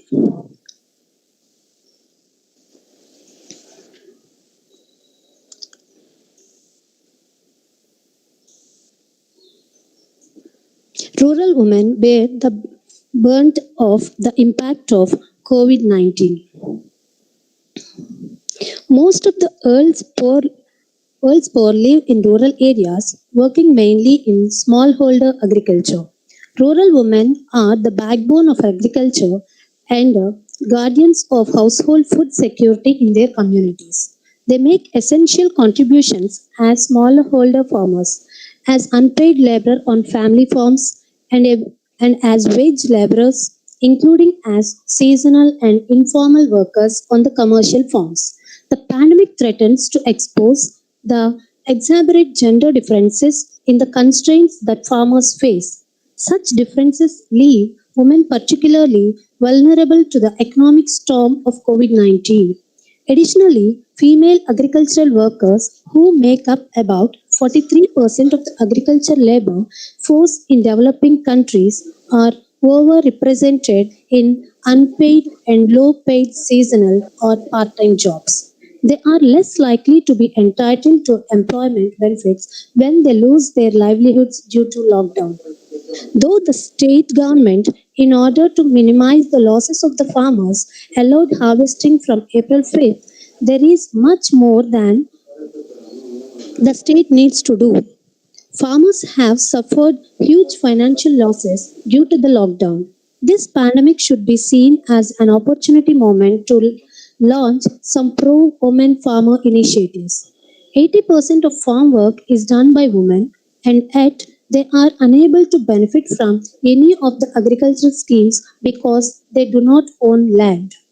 For the small and marginal farmers, this becomes a huge stumbling block as the men who can ally these schemes at the right time are often working as migrant laborers in other states. It is important that women farmers are recognized as farmers and given equal powers.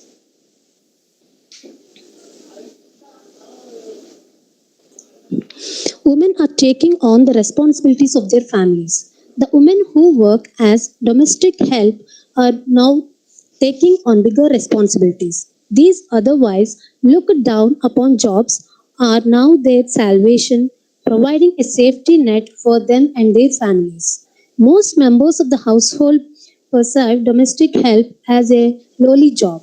Men, in particular, ridicule the women, saying that all they do is wash a few dishes and clothes, clean the houses, and gossip. The money they bring is very previously not considered important. Now, there has been U-turn. These women are now breadwinners in this crisis situation. Indian migrant workers during the COVID-19 pandemic. The findings of a study on around 15 women domestic workers conducted during the lockdown were shared at the session. Some of these findings are: some workers have lost jobs while others have returned to work with lower wages. Many are caught in debt cycles after borrowing money from banks, relatives, neighbors, or employers. Ration through the public distribution system was inaccessible or inadequate. Many relied on ration distributed by NGOs or political parties. Employers now don't want to employ workers who have multiple employers, that is, a worker who works in more than one household. And my conclusion is women in insecure jobs urgently need basic social protections from health insurance to paid sick leave, childcare, income protection, and unemployment benefits. Cash grant programs for women can help them weather the crisis and accelerate the recovery process. Providing cash grants to women will lead to more land being cultivated, greater investment in fertilizers and other inputs, and improved harvests and revenues. How we work with our collective experience and come together to lessen the impact of this pandemic on working women is what will make all the difference. Thank you for giving me this opportunity. Thank you, one and all. Thank you, Mrs. Tulasi. You have presented a paper on impact of COVID on women in informal as well as formal sectors. Thank you. Yes.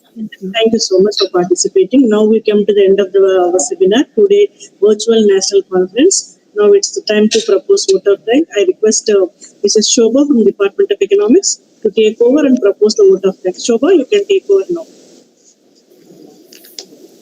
On behalf of the management, staff and IQAC Maristella College, I deem it a privilege to thank each and every one of this august gathering. We express our deep sense of gratitude to our beloved principal, Dr. Sister Jacinta Quadras, who have been a strong pillar of support in conducting this program. We sincerely thank our vice principals, Dr. Sister Inacia, Ms. K. Anuhya, for their guidance. Our special thanks are to Dr. Girija Nambiyar Madam, Dean Planning and Communication, and Dr. C.H. Krishnaveni Madam, Coordinator IQAC, without whose support this virtual conference could not be possible.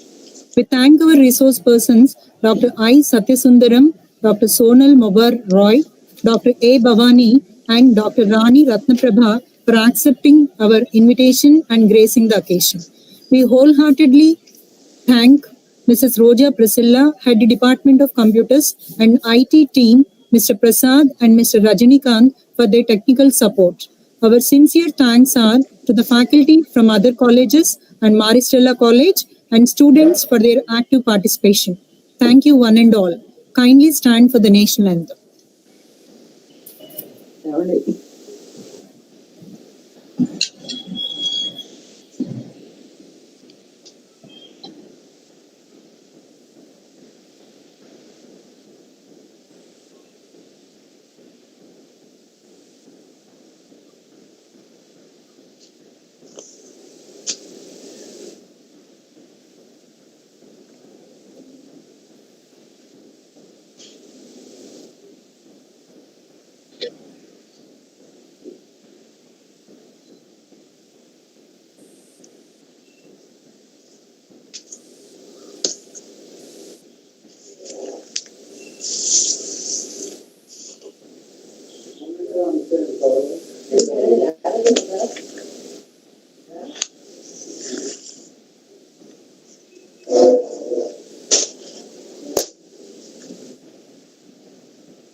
Thank you, one and all. Thank you, one and all. I thank all the resource person, especially Satya Sundaram sir. All the way you were stayed for the 2 days along with us, and all the participants, all the members, all the friends who helped us, all the students. Thank you, and a very good evening to each one of you. Thank you, and namaste.